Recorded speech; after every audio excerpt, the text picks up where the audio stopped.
The reaction podcast to the capitalism podcast episode about why some aspects of capitalism are counterproductive. Podcast series is about that. So this particular episode, links in the show notes.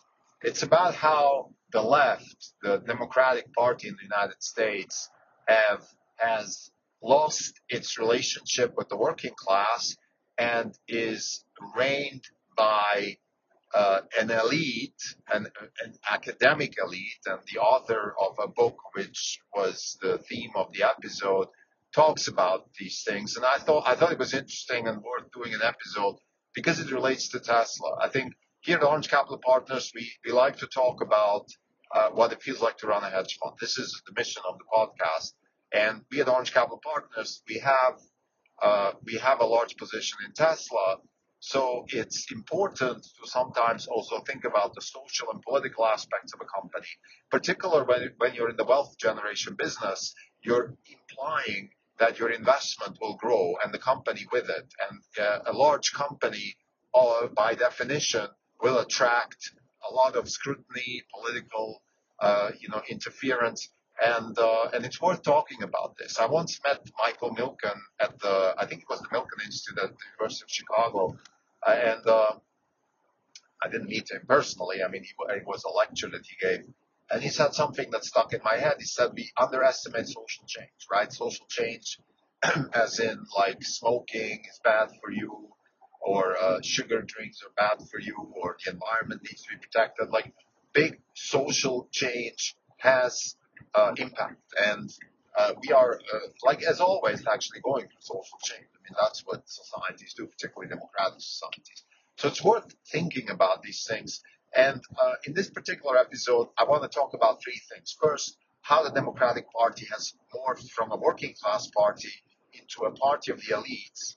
Second, how that relates to the rest of the country. And third, how it impacts Tesla. This is not even a podcast. It's June 8, 2024. This is Krim Telco. For the day, the fund is down 0.5%. The market's down 30 basis points for the year. We are down 8%. The market is up 11. We're underperforming by 19%.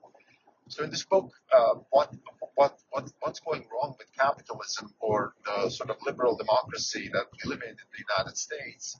The summary of the book, I would say, is that the left, so the people who are supposed to protect the lower classes in financial terms, of course, so people who are less resourceful, they should find protection in a party, and this role traditionally should have been the Democratic Party. It hasn't always been the Democratic Party, so these things have already switched back and forth in the United States, which is a nice tidbit. But nevertheless, I think we want to just put this out that this party is now not protecting the working class anymore. That's why we had a victory of Trump, and that's why we have a very deranged policy now in Washington, which is run by Democrats. I can attest for myself. I have been in my younger years. I've always been a Democrat in a sort of liberal sense, right? I was for my main objective has always been upward mobility. Upward mobility means to me that people who are underprivileged get a chance to compete in the economy and have dignity. And by the way, that doesn't imply, I'm against affirmative action, I'm against DEI, I'm against all these things because I don't think that interventions with quota and coercion actually help on the dignity front. Maybe they might help a little bit on the wealth front. I mean, if you pay a black professor in Harvard $1 million so you can have a black woman as a professor, then she is worth, she's going to make $1 million. That's real money. But the dignity side of that type of action, in my opinion, is not very well taken care of. So, having said that, back to I just wanted to say I myself feel that the left here and in Europe has lost its ties to the under-resourceful, and therefore I am not supporting that party anymore. And it's actually morphed into an elitist party. What I mean with that is elitism in a sense that we have literally the academic elites of the Northeast and a little bit on the West Coast here, Stanford or even Berkeley, and they dictate policies that really aren't very good for the under-resourced. For example, immigration with no limits is actually bad for the lowest income people.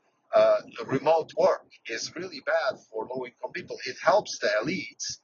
If your job is to be an editor at the New York Times, you can work from home or from your nice cottage in Aspen, while um, while the people who deliver you the food with DoorDash or the Amazon delivery people, they can't work from home. So it's a very sort of unfair, top-down, elitist type of, oh, we want to protect the poor, but then when it comes to my wallet, I want to make sure my wallet and my well-being is, is taken care of. But a very good acid test is always ask those so-called left-wing elites which school they send their kids to, and I would say 90% of people who go to Ivy League send their kids to very, very fancy private schools. And but then on the other hand, of course, they stand in for DEI at public schools and no grading and no this and no that, and taking away the opportunity for actually under-resourced kids to compete at the same level as their kids in private schools. So a lot of policies that these elites are propagating actually are counterproductive to the lower income people, and that's why they've lost the lower income people. The only people who are supporting the Democratic Party, I would say, in this day and age, are the elites, and then the few minorities that are being directly supported through coercion, such as homosexuals, gay and lesbians, the black people in general are supportive because they take advantage of DEI. Then there is maybe mental illness, those types of things. It's not the mentally ill that's supported by the industry that caters to the mentally ill, which is another whole worth an episode of how bad that is in terms of just taking advantage of real problems that people have. But back to the main theme of this episode is really that the elites have given up on the under-resourced for their own benefit. And this author gives a really interesting backstory. He says that what happened in the 60s and 70s was that people were fighting, let's say, against the Vietnam War, they were fighting against Nixon, and so on and so forth. And what they found is that they don't need the vote to fight against these forces. What they need is a bunch of journalists from the Washington Post and a bunch of papers. I don't know exactly how the Vietnam War stopped, but it stopped not on the ballot. It stopped somewhere else. And the point is that the elites realized that by coercing people through cultural or legal, means, has a lot more effect than trying to really build a base and win the vote in a democratic way. And that has carried on until today. And actually, Bill Clinton has been instrumental in undermining the working class of the United States because he signed the WTO agreements and those sort of things, which really were detrimental to the working class in the United States. Yes, they created competition. Yes, they brought cheap goods from China to the U.S., but they undermined the working class. Now, I just want to use as a caveat, the solution here, what the author is saying is the solution would be unions. And I'm extremely against unions simply because I think unions are a 1915 type solution for a 2024 problem, excuse me. And that doesn't work. So what we need is new types of solutions. And now let me switch to the reason I'm against union, by the way, is just simply because the unions have hurt me personally. The teachers union in San Francisco has closed schools for almost 2 years. My son was affected by this. Fortunately, we are resourceful, so he was able to educate himself at home. He was able to educate himself through remote, he used Khan Academy and things like that. So it was fine, but it took a lot of effort, and it wasn't cheap. Not necessarily monetary wise, but for example, we as parents had to stay home, take care of him. I mean, he was too young to be by himself. Things like that. So it was really, really unfair. Closing schools was very, very unfair for the under-resourced, and that was directly a function of the union. Another problem is the police. I'm absolutely for the police. I think we need strong law enforcement, but the police union, is making it more and more difficult for citizens to have a say in how the police should be organized, which really is what the citizens should be doing, because the police is in the service of the citizens.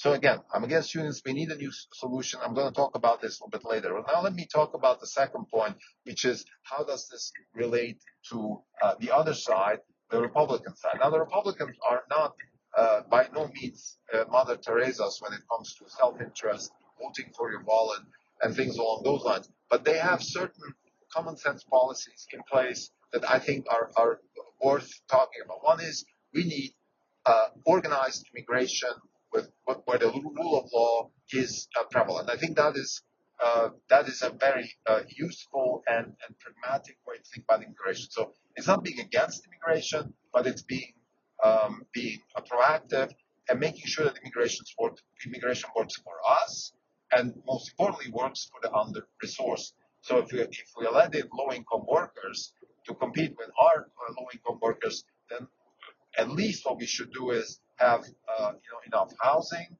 have enough education opportunities for people, so that our the people who are already here have a chance to move up the scale, offer jobs, have investment policies in place that allow let's say entrepreneurs to move to certain areas where there's more immigration, so they can build maybe factories there.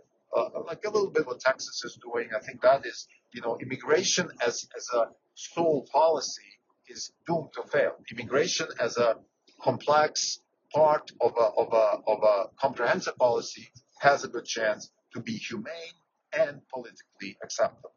So that's one thing that I would encourage the Republican Party to talk about, because the Democratic Party is hijacked by the extremists who just want immigration at all costs, and that is bad for the constitution of the Democratic Party, which should be the working class, which I just said it's not, but it should be, and the Republicans have a chance to win some of that back. Again, this podcast is not about politics, so I'm not going to talk here about Republican or Democrat too much. What I want to say is more in general what I think that the business world and the political establishment should be embracing if they want to do the right thing. This is the way I think about it. And then, you know what? The chips may fall wherever they fall. So the right thing to do is put immigration, for example, in a comprehensive policy package that has also investment and education opportunities as part of the solution. The right thing to do with teachers' unions, for example, is to make sure teachers are paid enough, but also to put the child's education top priority. The child's education, schools cannot be subject to political wrangling such as DEI, for example. For example, in San Francisco, we had this issue. We had a very successful merit high school, and they destroyed it because it was politically a hot potato, as I was told. Now it's back instated, so COVID made this go away, and now it came back, which is fine. I'm happy that it's back. There are certain misalignments there too. For example, a very high percentage of Asian kids go to that school, so one maybe should think about, okay, why is that the case? And do we want that? But that also, again, that goes back to my first point. We need a more comprehensive type of immigration policy. For example, also, we don't like concentration of too much immigration in one place with the same type of people, because then that place can turn into something else, and that's not good for the sort of legacy citizens. So immigration also has to be, again, maybe we should have a couple of merit schools, and we should have charter schools so the schools can compete and attract. Maybe one school can attract more Asian people, another school can attract more white people or other racial type of people. So there should be more competition. Again, my first point, if we want to have a more fair policy when it comes to education, we have to try to create more competition, and then also prioritize for what really is at stake, which is the education of the child and the potential for upward mobility of the child. In my opinion, that is the most important thing. The child, not some race, not some gender, not some sexual something, a gender problem or something. That can't be the main goal of a school to promote gender, transgender or something. The main goal of a school is to give as many children as possible the opportunity to grow and have a better life than their parents, which is the ultimate goal of capitalism. So where does this leave us now with Tesla, which is the main reason why I'm talking about this? Tesla is a company that, in my opinion, encompasses almost all of those things, almost all the things that our country would like to have Tesla has. For example, manufacturing at home, educating people, giving them upward mobility, being very competitive in their fields, building very interesting, inspiring projects, whether it's flying to Mars, decarbonizing the transportation, decarbonizing energy, decarbonizing, getting rid of menial human work and giving people more opportunity for more meaningful work. All of these things are laudable goals, and lo and behold, lots of the constituencies around the world are competing for Tesla to go build factories there. The only place where they're not welcome is actually the United States, where in particular left-wing leaning constituencies such as California or New York seem to have a problem with Tesla. And that's really unfortunate because Tesla is, in essence, really very, very good for, particularly for the under-resourced. It's also good for the elites. If you're a Stanford PhD in computer science, you're going to go work for Tesla and make a lot of money. There's nothing wrong with that. But it's in particular very, very good for the, let's say, lower privileged people. Let's say if you went to a JUCO in California and you become a car mechanic and you go work for a Tesla service center, you can work your way up and you can become a manager. You can go educate yourself maybe at a UC Berkeley or somewhere and actually become an engineer and then work on the factory floor as an engineer, mechanical engineer, design the factory, start building robots. You can become actually a very, very resourceful, well-earning member of the community. Tesla offers that type of upside.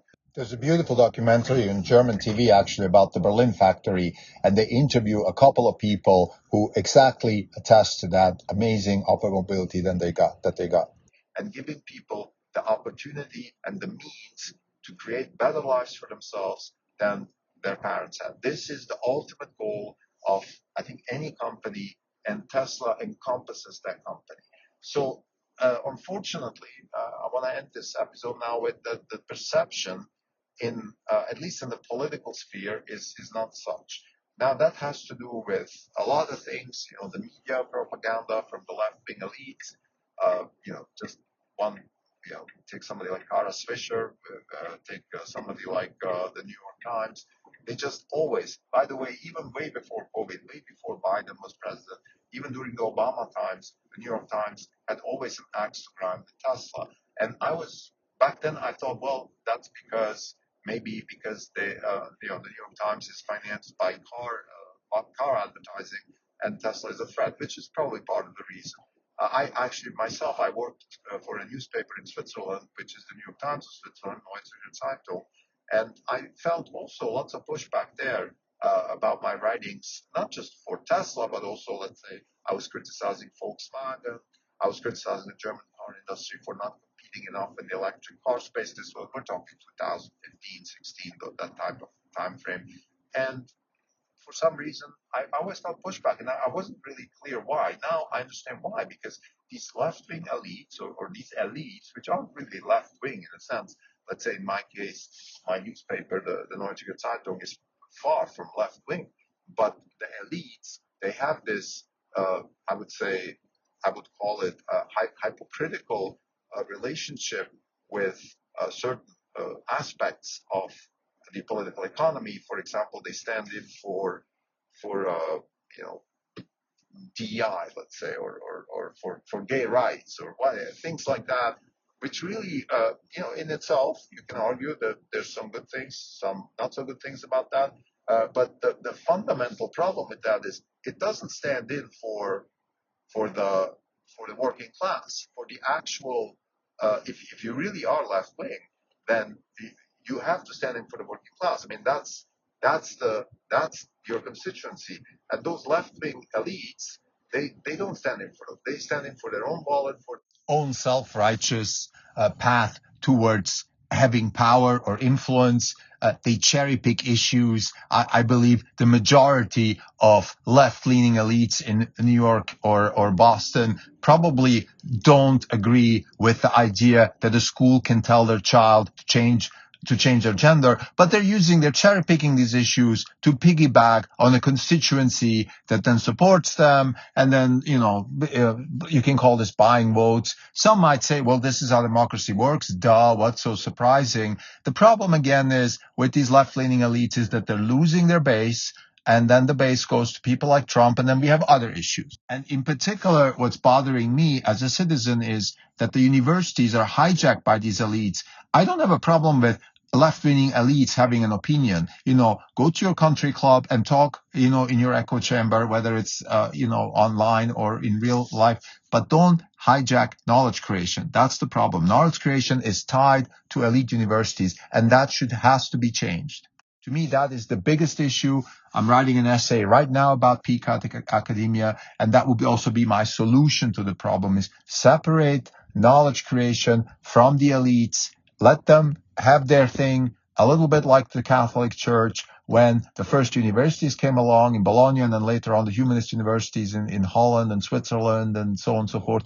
They left the church alone. The church still exists. They still have their doctrine, but knowledge creation was moved to the universities. Now the universities are turning into monasteries themselves, and that is the problem. That is what we need to solve. And I think companies like Tesla have the potential to help us solve that problem by helping create educational institutions, and also accepting them and hiring people from them. And so we can break this monopoly of elite left-wing academics hijacking knowledge. Thank you.